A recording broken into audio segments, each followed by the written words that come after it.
Well, sobat YouTube yang kami muliakan.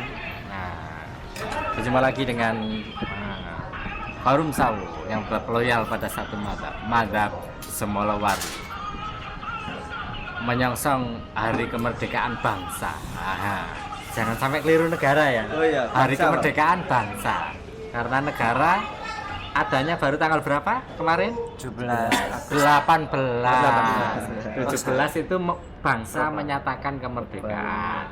Negara didirikan tanggal 18. Nah, kalau ada orang yang mengucapkan semacam ini kan tidak mainstream, Pak.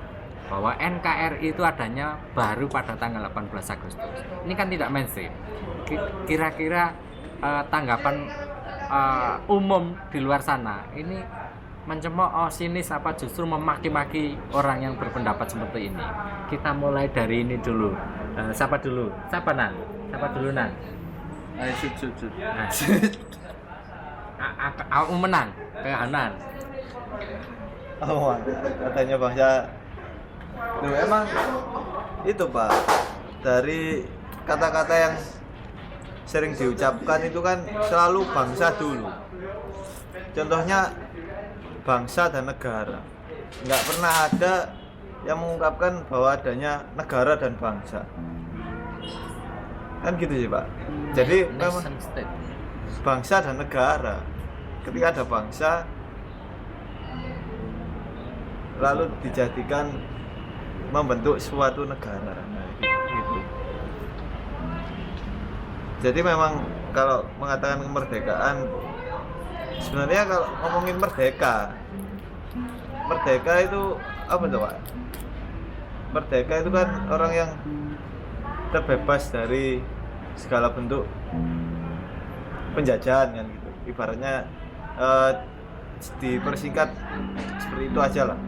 Kalau lebih meluas mungkin banyak.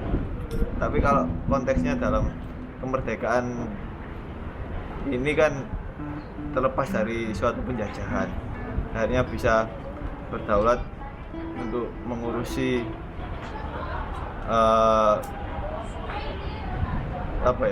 dirinya sendiri, bangsanya sendiri, terus tanah airnya sendiri, tanpa diatur-atur oleh negara lain, tanpa diintervensi negara lain, dan tanpa juga dirampas oleh bangsa dan negara lain. Jadi kalau ngomongin merdeka, ketika sudah digaungkan pada tanggal 17 itu bahwasanya bangsa kita merdeka, ya emang merdeka. Tapi kalau ngomongin negara terbentuknya, ya mungkin sudah dijelaskan tadi di tanggal 18-nya, besoknya baru membentuk suatu negara. Ya memang mungkin urutannya seperti itu. Ketika bangsanya merdeka, dia mampu membangun suatu negara. Ketika belum merdeka, masa dia membangun negara, kan enggak, masih dijajah gitu. Kok lo mesti ini sih? Anginnya sepoi-sepoi. Oke, sebuah narasi kritik ya untuk statement-statement yang selama ini berseliweran di luar sana tentang kesalahkaprahan. Sering dipancang di tugu-tugu itu HUT, hari ulang tahun kemerdekaan negara. Kita bingung nih, kapan negara? Belum ada negara kok, kan masih negara kolonial waktu itu. Negara RI belum ada. Jadi 17 Agustus 1945 itu bangsa, dan itu cetha itu di proklamasi bunyinya itu, kami bangsa Indonesia dengan ini menyatakan kemerdekaan Indonesia. Iya kan, bukan negara kan, tapi bangsa. Baru kemudian tanggal 18 Agustus ketika undang-undang disusun, di pembukaannya atau mukadimah itu ada jelas, kemudian daripada itu untuk membentuk suatu pemerintah negara, nah itu baru negara muncul. Maka diperlukan pasal-pasal yang mengatur tentang tata negara. Nah, tadi kritik dari Haunan itu, saya kan hanya menambahkan sedikit. kalau Mas Bagus ini komentarnya gimana? Setuju dengan yang mainstream berseliweran di luar sana ataukah mengikuti madhab yang baru tadi itu? Bahwa 17 Agustus 45 itu kemerdekaan bangsa. Silakan, Bagus. Kalau saya sih orang awam jadi enggak berapa Masa orang awam pakai kacamata? mempermasalahkan antara bangsa dan negara. Jadi menurut saya antara bangsa dan negara itu mungkin dalam pandangan orang itu sama, jadi tidak ada bedanya. Maka mungkin dalam penulisan dalam buku kemerdekaan pun tulis negara, bukan mempermasalahkan definisinya apakah itu bangsa ataupun negara. Tapi memang belakangan ini juga sedikit dikoreksi oleh para ya Siapa itu? penalar mungkin ya, Penalar mana? jadi ya pemikir mana? ya saya cuma Semalawaru lah itu.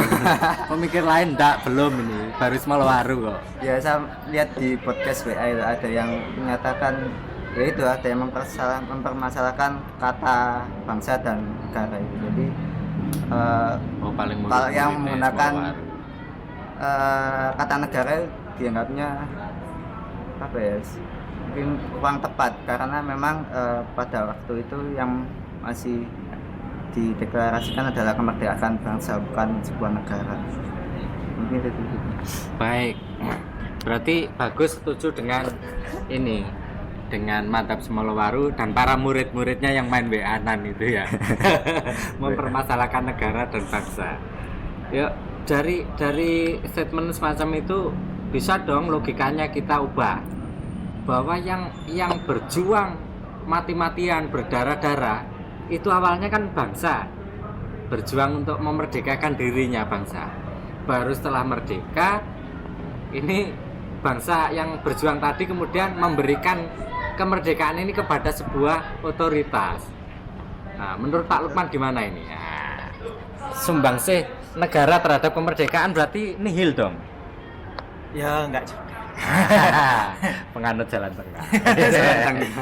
Ya sumbangsi negara saya rasa bisa kita tandai dari kancah nasional itu ya. Negara mana Pak itu yang sumbangsinya ada? Sumbangsi Yang memerdekakan bangsa ini loh. ya, saya Negara kira mana kita Pak? bisa menilik dari ini ya, dari apa yang sudah dilakukan oleh Bapak pendiri bangsa. Artinya perjuangan mereka dalam mendirikan negara ini tentunya pasti adalah sebuah perjalanan dialektis yang sangat panjang dan tentunya atas berkat rahmat Allah yang Maha Kuasa sehingga ini semua bisa terjadi ya. Sampai saat ini pun kita bisa menikmati kemerdekaan yang disebut dalam bentuk sebuah negara ini pun juga saya rasa adalah proses dialektika yang sangat luar biasa gitu ya. Adanya campur tangan baik yang nampak maupun yang tidak nampak. Artinya memang kalau kita pikir pada waktu itu bagaimana Jepang ya, bagaimana pemerintahan yang sebelumnya juga Hindia Belanda melalui Kenil dan lain sebagainya dengan pamong prajanya dengan struktur birokrasinya yang sangat ketat membentuk sebuah birokrasi negara kolonial pada waktu itu sehingga kemudian menstimuli Bapak pendiri bangsa. Saya rasa ini juga pasti adalah sebuah perjalanan yang berdarah-darah gitu. Nah, sumbangsinya ya bisa kita lihat dari perjuangan itu gitu. Sehingga penerus seperti kita itu ya, generasi berikutnya itu mungkin bisa napak tilas dari seberapa besar perjuangan yang sudah dilakukan oleh Bapak pendiri bangsa gitu. Saya rasa itu Pak, kalau zaman saya gitu ya. Baik, jadi yang dimaksud Pak Lukman itu bukan negara Indonesia karena negara Indonesia belum ada, tapi negara lain yang ternyata mendidik anak-anak bangsa Indonesia untuk menjadi pemikir, lalu kemudian menggerakkan seluruh bangsa Indonesia itu untuk bergerak memerdekakan dirinya. Lalu kemudian setelah merdeka pada tanggal 18 Agustus negara Indonesia baru didirikan. Nah, sumbangsih negara Indonesia adalah mempertahankan kemerdekaan. Jadi ada garis pemisah yang tegas di sana. Yang memperjuangkan kemerdekaan Indonesia awalnya adalah bangsa. Baru setelah merdeka, lalu kemudian diserahkan kepada negara. Lalu tugas negara berikutnya adalah mempertahankan apa yang telah dimerdekakan oleh bangsa itu. Nah, bicara soal mempertahankan kemerdekaan ini, kalau dulu mempertahankan kemerdekaan dari akuisisi atau penguasaan teritorial atau wilayah. Jadi tanah, air, tumpah darah ini dipertahankan supaya tidak diambil lagi oleh penjajah. Nah, sekarang nampaknya penguasaan atas teritorial semacam ini sudah tidak zaman, tapi ada perubahan metode di dalam penguasaan. Bukan lagi tanah air yang dikuasai, tetapi adalah sistemnya. Jadi ada hegemoni, ada kooptasi sistem. Yang ingin kami ulas di sini adalah ditilik dari penguasaan yang bukan teritorial, tapi penguasaan atas ekonomi, penguasaan atas kultur dan seterusnya ini, maka betulkah kita ini sudah merdeka hari ini? Nah, Kehaunan sekarang. Nanti terang. Nah, ya, makasih. Kalau memang negara itu terbentuk tanggal 18, berarti kita merdekanya sehari. Dengan terbentuknya negara, maka ada penjajah baru maksudnya, iya, yakni negara itu. Iya. Menarik nih Pak, kiri banget ini. Gimana? Bagi Haunan, bangsa Indonesia itu ternyata merdeka itu hanya sehari. Setelah 17 Agustus memerdekakan dirinya, lalu kemudian tanggal 18 Agustus penguasaan itu oleh negara, ya negara Republik Indonesia. Kata Haunan, maka kemerdekaan bangsa Indonesia itu usianya hanya sehari karena hari berikutnya dijajah lagi oleh otoritas baru, yakni negara yang disebut Haunan tadi. Nah, ini pendapat menarik, tapi jangan keburu marah loh ya pemelotot YouTube. Ini harus dikaji secara dalam. Yang dimaksud Haunan bukan persoalan penjajahan seperti zaman Belanda atau Jepang, bukan, tapi penjajahan dalam makna penguasaan atas kedaulatan setiap individu warga yang mau tidak mau harus diberikan entah berapa persen kepada otoritas yang lebih tinggi, yakni negara. Menanggapi itu, saya lupa namanya, Febri pakai handphone gadget itu. Menurut Febri, gadget ini sebenarnya penjajahan dalam bentuk teknologi ataukah anugerah? Nah, ayo Febri. Kalau menurut saya sih anugerah, Pak. Kenapa kok saya bilang anugerah? Kalau dipakai secara yang hal positif seperti browsing tentang kayak pendidikan atau dunia luar dari pendidikan itu sendiri sih, itu positif kan. Nah, untuk saya bilang gitu, itu anugerah, bukan penjajahan teknologi. Kalau ada sih karena penjajahan teknologi, harusnya sih penjajahan teknologi bukan karena internet sih, mungkin ya juga penyiaran televisi yang kurang, ya sinetron yang nggak benar itu juga mempengaruhi orang tersebut yang melihat sinetron itu. Kalau selama ini kan saya memakai internet secara positif, ya mungkin ya juga sama game-game online juga, itu buat menangin stres juga sih Pak. Itu sih menurut saya. Iya. Jadi yang dimaksud oleh Febri ya? Iya Pak. Febri ini man behind the gun. Nah, senjata itu tergantung tuannya. Kalau dipakai ngiris berambang berarti anugerah. Ini dipakai membaca orang, nah itu baru malapetaka gitu. Man behind the gun. Jadi gadget oleh Febri dikatakan anugerah, bukan penjajahan teknologi. Pertanyaan berikutnya, Kalau gadget itu manfaatnya untuk browsing, googling, chatting, untuk komunikasi lah, itu positif. Tetapi mengapa setiap bulan ketika ada muncul launching gadget baru, maka rame-rame anak-anak muda mengganti gadgetnya dengan yang terbaru? Toh fungsinya juga sama. Nah, sekarang ke siapa lagi? Ada api, Pak. Kenapa Anam. anak muda itu kok sering gonta-ganti handphone padahal kok fungsinya ya sama? Ayo. Ayo Nan, gimana Nan? Udah Saya YouTube. sih menurut saya karena Sembanter, selera tahu apa arek-arek enom iku lho. Apa gonta-ganti handphone. karena hedon Mbak biasanya. Soalnya kan ingin menampilkan merek yang terbaru. Terus ya istilahnya memamerkan lah kalau saya mempunyai HP yang baru. Terus sama kayak merek-merek yang ternama gitu. Oke. Berarti maksudnya kalau dikatakan gonta-ganti gadget karena anak-anak itu hedon, karena ingin memamerkan merek baru, fitur baru dan seterusnya meskipun fungsinya sama, komunikasi. Berarti pikirannya dijajah ini. Ya kan? Iya nggak? Berarti ada penjajahan alam pikiran hari ini. Nah, kalau ada penjajahan alam pikiran, maka layakkah kita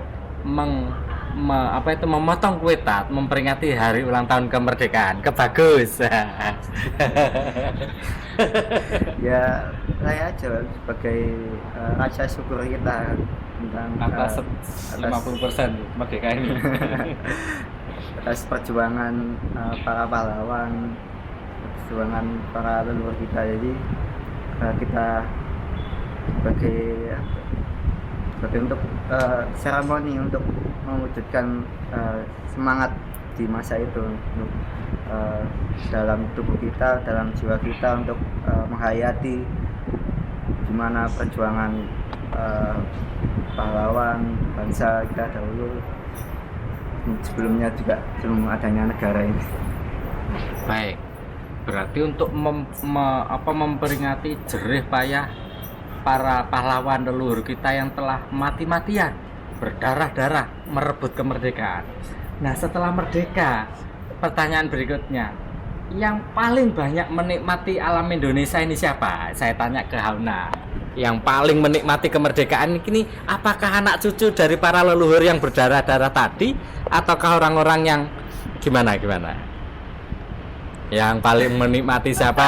Yo. Jujur aja lah, terang-terangan. Yang paling menikmati siapa? Anda kesini naik motor apa? Pak, aku mau ngomong yang tadi sebenarnya. Oh enggak, pertanyaan saya ini kok. Nanti itu gampang dulu lah. Enggak, Yang ini paling loh. menikmati siapa dulu sekarang? Iya, nanti Kemerdekaan. runtutannya di situ. Ya wes. Jadi Cepet. sebenarnya rasa syukur apa sih, Pak? Ya memperingati pahlawan Memperingati. leluhur kita yang telah mati-matian berdarah-darah merebut kemerdekaan. Setelah merdeka yang menikmati siapa sekarang? Pertanyaannya gampang kok. Enggak, Pak. Rasa syukurnya itu karena ada perubahan sistem penjajahan yang baru, Pak. Lah, Dari iya. dulu dari segi fisik tawuran, dam-daman berdarah-darah, sekarang kan lebih enak, penjajahannya lebih Lihat ekonomi. iya nggak kerasa lah, tiba-tiba kelaparan mati. Nah. Kalau dulu kan matinya karena ditembak, Tembak. dipaksa dipecuti. Sekarang kan Dicekik saudara sendiri. iya. Kok kasar gitu sih? Nggak bilang lah, aku tadi cuma ketawa. Terus pertanyaannya Pertanyaan saya, Anda ke kampus ini tadi naik motor apa? Mereknya apa? oh, mereknya dari negara Tetangga. yang dulu pernah jajah juga. Yang pernah jajah kita? Iya. Berarti yang menikmati kemerdekaan salah satunya adalah Dai Nippon. Iya. Bolehkah dikatakan Dai begitu? Nippon. Iya. Dai Nippon. Oke. Mobil juga dari Dai Nippon. Iya. Sepeda motor Dai Nippon. Nah ini laptop, gadget semuanya ini punya siapa ini? Opa. apa? Oke. Pak Korea. Nah, sekarang yang ngambil minyak kita siapa? Pak Lukman aja deh atau Asep? Asep. Asep belum. Pak Nyes ini. Yang ngambil minyak ya manusia, Pak. Masa jin, Pak. Jin ya gak komproko dunia, Pak. Menarik. Untuk apa? Sumber daya mineral ya, khususnya tentang minyak bumi. Mungkin Indonesia sudah memproklamasikan kemerdekaannya, namun untuk kemerdekaan di sektor sumber daya alam untuk saat ini mungkin Tidak ada mungkin di Mantap Semeluar. iya. Tidak ada mungkin ya, Pak. Ya, pasti, Ya, harus pasti tidak dinikmati secara keseluruhan, Pak, oleh rakyat Indonesia. Alhamdulillah. Ya, toh Disyukuri. nyatanya sekarang berbagai macam blok-blok minyak sudah banyak yang sudah dieksploitasi oleh pihak-pihak bukan milik Indonesia sendiri, namun juga hasil kerjasama dari investor-investor yang itu notabene persentase pembagian itu juga kebanyakan milik mereka, bukan milik kita, seperti itu. Dan yang menikmati sebagian besar ini adalah Petromak. Petromak. Betul, lampu Petromak. Ya. Asep, sebentar, saya tahan dulu di situ. Saya ingin tanya, sumur-sumur minyak itu sebenarnya aslinya milik siapa? Hasilnya ya milik bangsa Indonesia. Milik Pak. bangsa Indonesia. Ya. Oke. Lalu minta tolong supaya sumur minyak itu ditimba kepada negara tetangga apa sendiri? Negara sendiri, Pak, notabene. Harusnya. Harusnya. Tetapi nyatanya minta tolong menimba sumur itu kepada Petromak, Pak. Petromak. Oke. Terus kemudian setelah sumur berhasil ditimba, yang menentukan harga itu yang punya sumur minyak apa Petromak? Internasional, Pak. Internasional. Yang enggak ikut-ikutan punya sumur. Yang tadi. nggak punya ikut sangkut pautnya, Pak. Nah, terus kita anak-anak dari para pahlawan, para leluhur yang mati tadi untuk Ya. merebut kemerdekaan, disuruh beli dengan harga yang ditentukan oleh internasional. Kemerdekaannya di sebelah mana, Sep? Ya, kemerdekaannya ya nggak untuk manusianya, Pak, untuk jinnya. Kalau manusia tidak merdeka ya, Pak. Khususnya bangsa Indonesia sendiri yang notabene sudah merdeka sejak 1945 sampai sekarang pun harganya ya masih awang-awang, Pak, gitu. Contohnya, kalau internasional membandrol harga per barel itu 12.000 US dollar. Terus Indonesia mematok 7.000 itu sudah demo, Pak. Apalagi kalau dinaikkan lagi menjadi 15.000 dolar. Lah, demonya ya paling cukup se-RT, Pak. Demo kepala desa. Nah, ini kan juga momok, Pak. Momok di mana meskipun kita sudah 68 ya maunya 68. 72. Lah. Berarti aku ikut. 72 tahun kemerdekaan ya. Ya sejatinya apa untuk bahan mentah minyak bumi ini ya harusnya sudah tidak harus kerjasama dengan para investor. Setidaknya sudah dikelola oleh para anak-anak yang sudah berprestasi yang setidaknya itu cukup untuk mempunyai ilmu dan bisa memploitasi sumber daya alamnya sendiri seperti itu, Pak. Nggak punya aja, Pak. Banyak sektor-sektor. Kalau Mas kita diambil siapa? Mas kita ya diambil oleh ibu tiri kita, Pak. Loh, ibu tiri itu bukan kata lain ayah kita kandung itu cari ibu kedua, Pak. Enggak, Pak. Maksudnya tetangga kita. Berarti Seperti itu. bukan Ibu Pertiwi. Bukan ibu pertiwi, Pak. Ibu tiri, Pak. Ibu tiri, Pak. Jadi kemerdekaan siapa apa kira-kira? Ya, cap itu, Pak, kawin siri, Pak. Jadi perjanjian cuma sepihak toh, Pak, ini kan ceritanya. Masa apa emas itu yang notabene diperoleh dari sumber kekayaan Nusantara, tapi yang menambang adalah ibu tiri, Pak, bukan ibu pertiwi. Kawin siri atau main serong, Sob? Ya sembuh main serong, main sorong, main senggol, seperti bacok-bacokan ya ora apa-apa, Pak. Ya kan contohnya seperti di Freeport itu, Pak. Keceplosan. Ya pokoknya di puncak Jaya Wijaya lah. Pokoknya ibu tiri Ya lah. ibu tiri lah. Di prepot. Repot ya. Di repot kan seperti itu, Pak. Kita sudah sejak kapan dijajah emas kita nggak pernah kita nikmati sendiri. Kan emas kan sumber istilahnya itu kekayaan yang itu setiap tahun harganya itu selalu naik. Nah, kenapa kok ibu tiri itu tidak pernah bangkrut, Pak? Ya karena persediaan emasnya itu sudah banyak, Pak. Lah Indonesia kenapa kok masih berkembang, belum menjadi belum menjadi bangsa yang maju, belum menjadi negara yang pesat dan adidaya, karena emasnya dicuri oleh ibu tiri, Pak. Seperti itu. Kalau misalkan ibu pertiwi ini mengelola hasil dari sumber kekayaannya sendiri, toh menjadi ibu superpower, Pak. Ibu dari segala ibu. Kalau bangsa Indonesia sendiri mengeksploitasi kekayaannya. Negerinya paman itu ya. Iya, negerinya paman. Ya, negerinya ibu tiri itu. Seperti itu. Baik. Ibu tiri berarti koalisi sama paman. Nah, Iya, paman. berarti ini makin menarik ini. Kemerdekaan makin absurd kalau gini. Memang secara teritorial, de jure, secara administrasi, tanah air Indonesia ini adalah milik Indonesia secara administratif. Nah, buktinya apa? Ya petok D, hak guna usaha, terus hak milik atas tanah itu? Iya toh? Sertifikat hak milik gitu. Tapi kalau misalnya ada sebuah pulau ini, ini misal loh. Ya, Misal. Iya. Loh, kok oleh misal, Pak, anak ane sawo, Pak. Mungkin enggak boleh. Oh, Ini iya. misal boleh. Kan misalkan mencontohkan Ada sebuah pulau di coupling, disewa misalnya, atau apalah istilahnya. Lalu dimanfaatkan oleh teman-temannya ibu tiri tadi itu. Nah, maka apakah yang semacam itu boleh disebut sudah merdeka? Satu. Yang kedua, cara-cara bangsa Indonesia hari ini itu tidak berdaulat untuk menentukan seleranya, termasuk dalam selera memilih baju, pakaian ini juga tidak berdaulat, dijajah juga.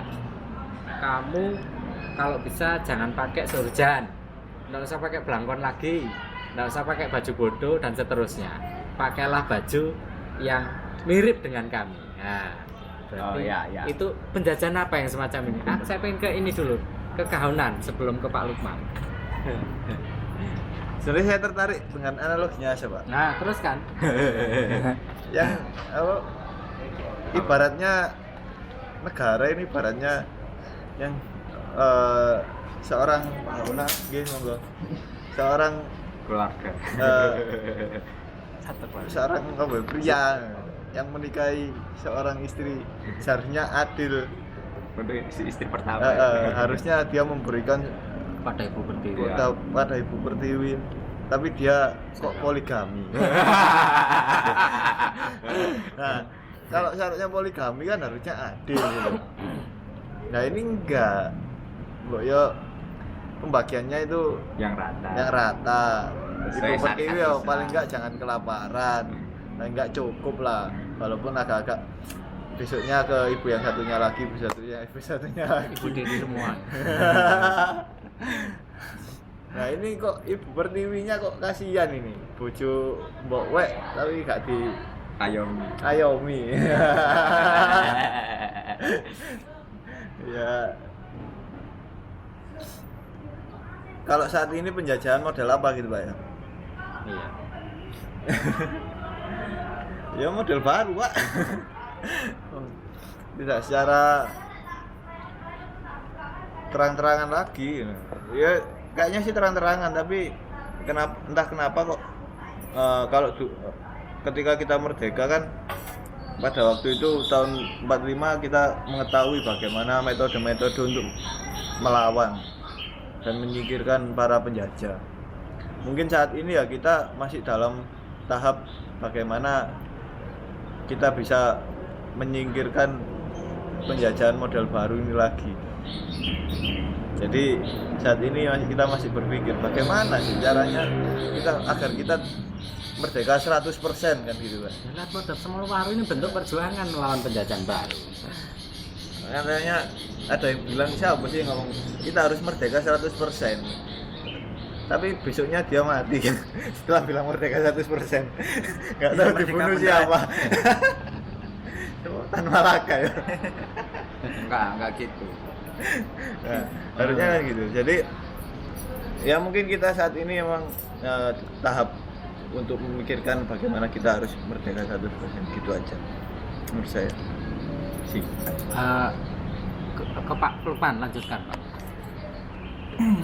Komentar lanjutan. Yang pertanyaan yang mau dilayangkan ke Haunan tadi yang mana Pak? Ya Asep, Haunan semua banyak kok pertanyaan berseliweran. Jawab aja yang keingat. Tadi yang Pak Didin tanya tadi. Pakaian. Cara berpakaian. Kita bahkan kan kemerdekaan itu terkait dengan kedaulatan. Barang siapa yang berdaulat mengatur dirinya, maka orang itu merdeka. Nah sekarang untuk menentukan selera saja Indonesia ini tidak berdaulat. Apakah hal semacam ini boleh dikatakan kita ini belum merdeka 50%? Maaf, 100% maksud saya. Keliru 50, 100. Gimana? Ya itu sudut pandang yang diambil pasti sangat luas ya. Saya rasa karena kalau kita ingin mendefinisikan merdeka itu sendiri kan bagaimana? Kita kan sebelum-sebelumnya sudah banyak ya membicarakan tentang kita sudah dikasih pilihan untuk merdeka tapi malah ingin dipenjara, escape from freedom ya. Kita sudah diberikan kedaulatan tapi kita memang tidak bisa mengelola itu semua, potensi itu semua, sehingga membutuhkan yang lain yang pada akhirnya juga akan terjajah lagi. Dan yang disebut merdeka itu apakah bisa disamakan dengan freedom? Itu sendiri juga kadang-kadang memiliki konotasi yang sangat rancu. Artinya kalau kita berbicara sekup yang lebih besar, artinya negara yang memerdekakan, seharusnya kemerdekaan yang bisa dicapai adalah kemerdekaan yang menyeluruh, bukan kemerdekaan yang sektoral, sehingga yang terjadi adalah keadilan. Nah, tujuan dari Pancasila kan pada akhirnya adalah keadilan. Nah, terkait dengan selera yang tidak pernah bisa diperdebatkan, ya. Nah ini juga kembali lagi kepada selera itu sendiri. Artinya apakah selera itu bisa dimerdekakan? Kalau saya hari Senin harus memakai seragam, walaupun saya sangat menyukai celana jeans, ya saya rasa ada zona tersendiri kapan harus memakai celana jeans gitu. Nah artinya kemerdekaan dalam hal selera itu sangat relatif. Nah, tapi kalau kemerdekaan dan kedaulatan kita itu digiring secara tidak sadar, saya sangat setuju. Artinya memang ada satu arahan, salah satu mekanisme yang sangat struktural yang bergerak di wilayah bawah sadar, yang sangat psikologis, yang mau tidak mau kita diberi satu pilihan untuk tidak bisa memilih hal yang lain gitu, untuk menentukan selera dalam hal pasar lah tentu. Misalnya dalam menentukan pasar gitu. Nah kita memang tidak ada pilihan yang mungkin bisa memerdekakan, karena pasar ini juga sangat didominasi oleh sektor-sektor tertentu yang memiliki kekuasaan. Nah kalau saya membayangkan fiksi yang atau mengimajinasikan atau mengutopiakan salah satu bentuk kedaulatan ya yang mungkin dibicarakan oleh mungkin pemikir sosiolog Karl Marx seperti itu. Ya perjuangan yang pada akhirnya akan memenangkan orang-orang tertindas. Tapi pada akhirnya orang-orang tertindas ini juga akan menindas. Nah, sehingga dialektika ini saya rasa tidak akan selesai. Karena yang disebut sebagai kemerdekaan yang utuh, saya rasa itu adalah konsensus yang harusnya disepakati oleh setiap agen-agen maupun person-person yang menyepakati di wilayah mana dia harus dimerdekakan. Kalau dia harus dimerdekakan di wilayah logistik atau di wilayah material, ya merdekalah di wilayah itu. Kalau kemerdekaan itu di wilayah spiritual, ya merdekakanlah di wilayah itu gitu. Menjadi seorang pelaku, menjadi seorang sufi. Kalau dia ingin merdeka berdaulat di wilayah ekonomi, ya berdagang, berniaga, memiliki otoritas yang benar-benar mandiri dan swadaya di bidang itu. Nah, ini sebenarnya juga adalah salah satu diskusi yang sangat konsensus. Nah, mungkin itu Pak, kalau saya nggak ingin menarik ke lebih jauh. Baik, jadi harus ada, karena bicara konsensus ya, kita harus konsensus dulu ini dalam hal terminologi. Kalau freedom itu kita sepakati kebebasan. Sementara kalau merdeka itu kita sepakati independen. Karenanya dalam terminologi bahasa Inggris untuk menyebut kemerdekaan sebuah bangsa itu dikatakan sebagai Independence Day. Jadi hari kemerdekaan, bukan Freedom Day. Nah, yang freedom itu kebebasan, kalau yang kemerdekaan itu yang independen. Nah, kata independen artinya tidak tergantung. Nah, bicara ketidakketergantungan atau independen, maka terkait dengan kedaulatan. Barang siapa yang tidak tergantung pada otoritas-otoritas yang tidak disepakati atau di luar atau asing, maka orang itu tidak berdaulat. Nah, sekarang saya ingin mengarah ke Asep ini. Punyakah bangsa Indonesia ini secara mental, secara spiritual, bahkan secara pemikiran yang berdaulat? Tidak tergantung pada kekuatan-kekuatan atau anasir asing. Nah, ini pertanyaan besar. Kalau memang ya berarti saka kemerdekaan dhewe iki. Ayo rononan. Nah. Oke. Berarti pertanyaannya menarik ya, Pak. Spiritual. Kita jawab, Pak. Ya. Jadi sudah sejak awal, Pak. Pada kita itu sudah pandai-pandai.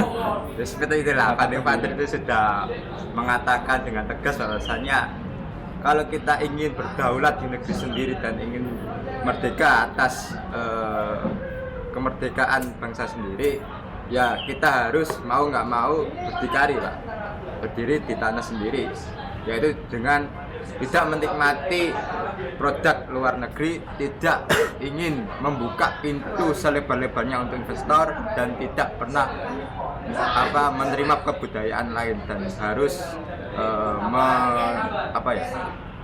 harus membudayakan dengan tradisi sendiri dari leluhur kita. Dan itu juga sudah dikemukakan bukan dari founding father saja. Leluhur-leluhur pada masa kerajaan pun juga bilang seperti itu.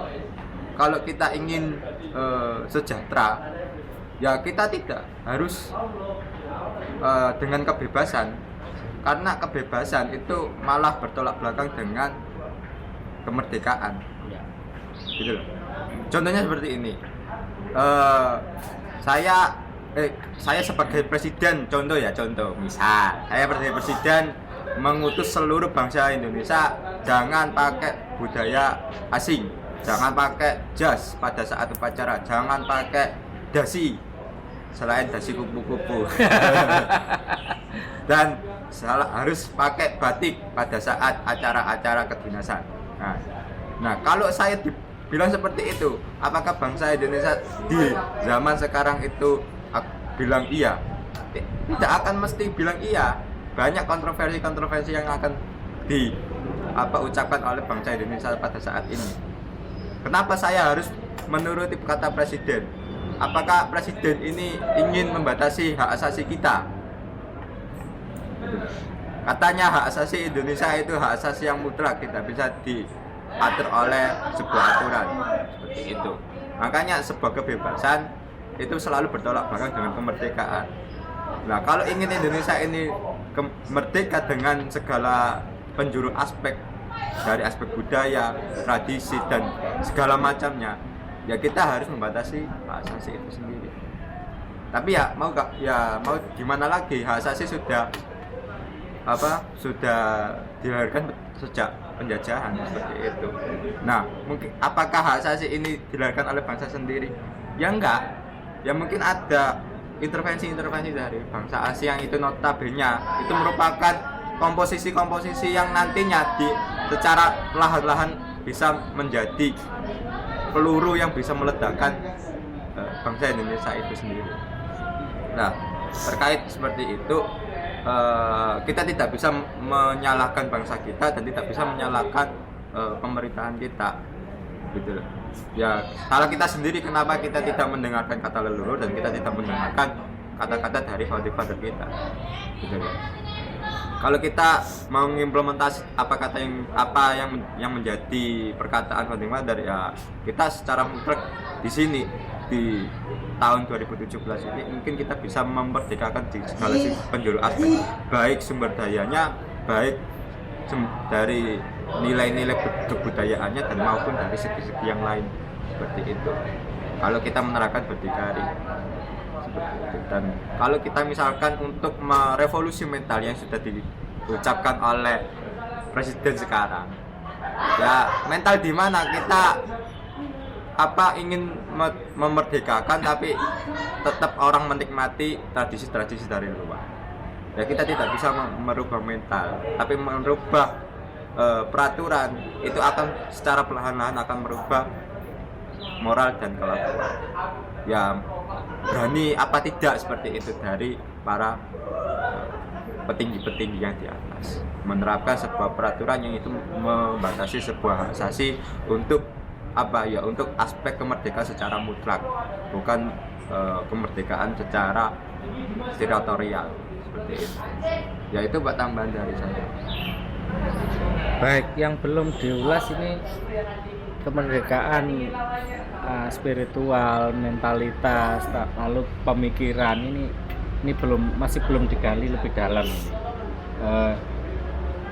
Ujungnya sih kalau Indonesia betul-betul menerapkan Trisaktinya Bung Karno itu 100%, maka sejak itu pula boleh kita mengklaim bahwa kita telah merdeka 100%. Selama Trisakti belum berdiri tegak di Ibu Pertiwi ini, maka kemerdekaan hanyalah sebuah slogan atau semacam hari ulang tahun gitulah. Hari ulang tahun. Happy birthday. Happy birthday. Mahardika. Asal katanya kan itu. Coba deh ke Bagus dan Pak Lukman. Ke Bagus dulu. Ya jadi bicara tentang konsensus, mungkin karena kita juga kurang mempelajari sejarah atau mungkin budaya tutur dari leluhur kita kepada penerus bangsa agar melanjutkan konsensus para pendiri bangsa ini. Jadi konsensus untuk mendirikan sebuah negara yang bertujuan untuk memenuhi hajat bangsa ini, tapi ternyata justru negara malah ingkar janji dari konsensus yang sudah disepakati ataupun tidak menunjukkan kedaulatannya sendiri, justru malah menghambat ataupun membuka keran pasar bebas dengan sangat terbuka.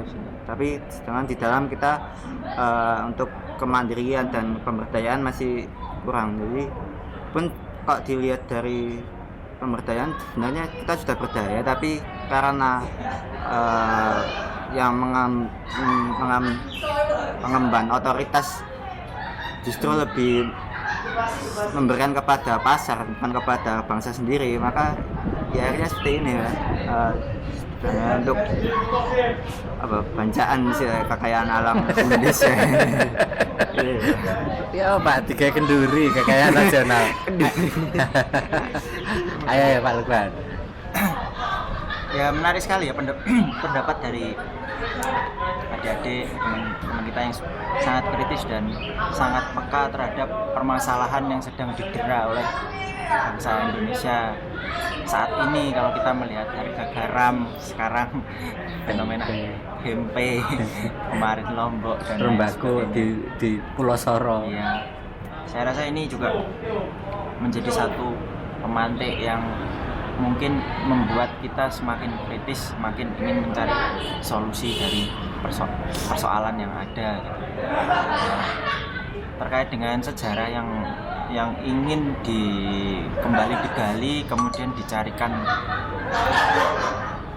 solusi dari berkaca dari sejarah. Artinya memang mungkin kita banyak sekali yang terputus ya, artinya sejarah ini mungkin harus kita buka kembali, harus kita buka kembali buku-buku yang mungkin yang menjadi buku-buku acuan itu mungkin harus digali kembali. Artinya memang banyak sisi-sisi yang mungkin belum kita pelajari dari sejarah.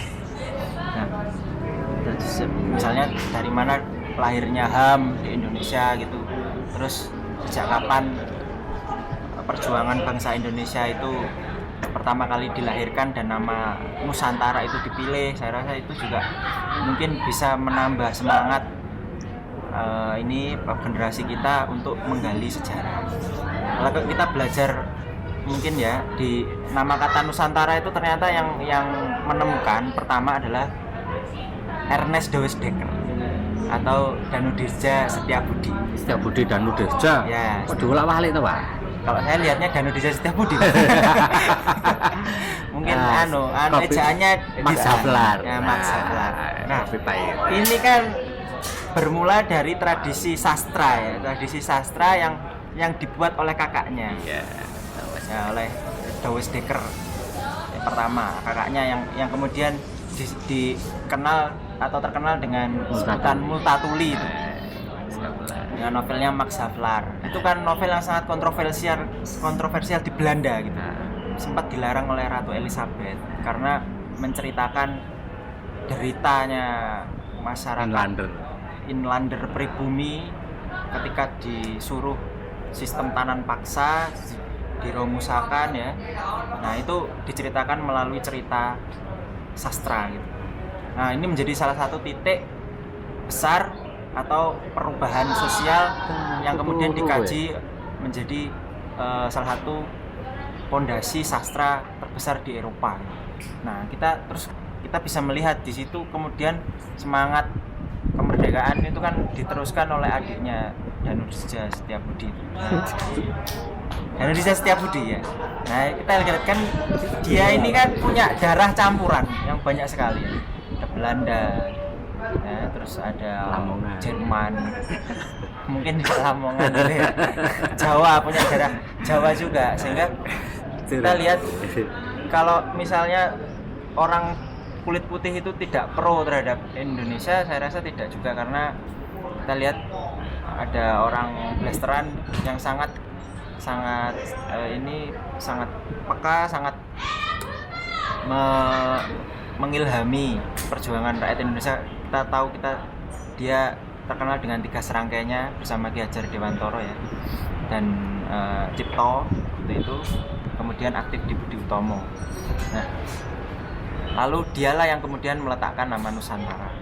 Nah, saking cintanya terhadap Nusantara, terhadap pribumi dan masyarakat Indonesia, pada waktu itu sempat dibuang di Suriname dan menyaksikan dari kejauhan proklamasi yang didengungkan oleh Soekarno pada waktu itu. Lalu kemudian dia pulang, sempat dia buta, lalu pulang dengan deru bahagia melihat kemerdekaan rakyat Indonesia. Penyakit butanya kemudian sembuh saking cintanya terhadap rakyat Indonesia. Nah, ini kan sebenarnya cerita yang mungkin tidak banyak diketahui oleh rakyat Indonesia. Nah, dari situ mungkin kita bisa berkaca ya, bahwasanya memang perjuangan yang tidak mudah itu mungkin harus diteruskan dan diilhami melihat banyak sekali varian-varian penjajahan yang mungkin tidak hanya didasari oleh wilayah fisik saja, tapi juga penjajahan dalam bidang yang lain yang sudah disebutkan teman-teman di sini. Nah, Nah, besok itu tanggal 17 Agustus kan kita akan merayakan hari kemerdekaan bangsa atau bangsa Indonesia. Nah, saya rasa ini harus ditanamkan kembali gitu supaya tidak hanya menjadi slogan-slogan dan tidak hanya menjadi himbauan moral saja, tapi juga menjadi bara untuk kembali memunculkan semangat independen gitu, untuk berswadaya. Jadi kalau kita lihat dulu waktu Gandhi itu menciptakan ahimsa swadesi itu sebenarnya itu juga mungkin dia tidak berhasil gitu, karena pada akhirnya juga India itu ternyata tidak serta-merta langsung independen, walaupun slogannya sangat baik ya, mencintai produk-produk Indonesia, tapi ternyata dia juga terjebak dalam hegemoni kapitalisme global. Nah, saya rasa Indonesia juga mungkin akan harus segera mengakhiri zona seperti ini. Kalau saya mengamatinya itu Pak, saya nggak bisa mengamati lebih jauh lagi. Kalau Pak Didin kan kritis, saya rasa enggak, saya enggak kritis, cuman kadang-kadang ingat saja bahwa apa yang kita peringati sebagai hari ulang tahun kemerdekaan bangsa itu harusnya mengingatkan rakyat Indonesia atau bangsa Indonesia, tapi lebih-lebih mengingatkan pada negara. Loh, negara ini kan menerima amanah dari bangsa yang memerdekakan dirinya tanggal 17 itu. Ada pengoperan amanah, negara iki lho tak keiin, jagan gitu. Maka pertahankan kemerdekaan itu. Lah kalau Bagus tadi bilang, oh ini malah dibuka lebar-lebar pintunya agar kekuatan-kekuatan yang memang sudah kuat itu masuk ke sini. Kita di dalam ini yang belum mandiri. Secara Trisakti kita baru belajar untuk belajar mandiri, berdaulat di bidang politik, untuk belajar mandiri di bidang ekonomi, untuk belajar menggali lagi kepribadian bangsa kita agar berkebudayaan Indonesia. Ini baru belajar. Ibarat bayi baru berlatih merangkak. Lalu pintu dibuka, yang datang adalah petinju kelas berapa? Diajar entek waduh ya. Diajar habis. Artinya apa? Ada model penjajahan baru, betul kata Hanan dan Nasepati, yang harus juga kita hadapi. Kalau dulu sudah jelas nenek moyang kita sudah menghadapi penjajahan dan mereka sukses tanggal 17 Agustus tahun 45. Lah hari ini gantian secara estafet, kita yang harus berjuang memerdekakan bangsa ini dari kekuatan-kekuatan yang membuat kita semakin lemah, menjadi semakin tidak berdaya, menjadi semakin miskin. Itu harus kita hadapi. Nah, penjajahan hari ini yang paling gegirisi, paling menakutkan dan kekuatannya sangat adidaya adalah kekuatan globalisasi. Sehingga jelas ini pertarungannya. Nasional melawan global gitu aja. Nah, karena musuh kita adalah globalisasi dan kita sudah memutuskan kaki kita berada di kekuatan nasional, maka ya upaya kita dalam melakukan pergerakan kemerdekaan Indonesia Jilid 2 ini adalah menggalang, mengkonsolidir ya pikirannya yang dikonsolidasi, kehendaknya, tekadnya, motifnya, spiritnya harus kita konsolidir. Kita konsolidasi untuk melawan kekuatan global itu. Tidak malah sebaliknya, malah ngundang kekuatan global dan menjadi pekadeknya. Pekadek globalisasi. Aduh. Kalau Madhab Sumolowaru jelas kok, clear posisinya, pro nasional. Tidak berarti anti globalisasi. Tetapi kalau globalisasi ke sini, ya kita harus lawan. Nah, kita konsolidasi. Nah, Madhab Sumolowaru adalah ikhtiar daripada perjuangan kemerdekaan jilid 2 itu, melawan penjajahan baru yakni globalisasi. Saya pikir itu Pak Lukman sudah 1 jam ini ngecepret. Nah, yang bagian closing Pak Lukman aja deh. Ya, terima kasih teman-teman para pemelotot YouTube. Saya rasa cukup sekian diskusi kita.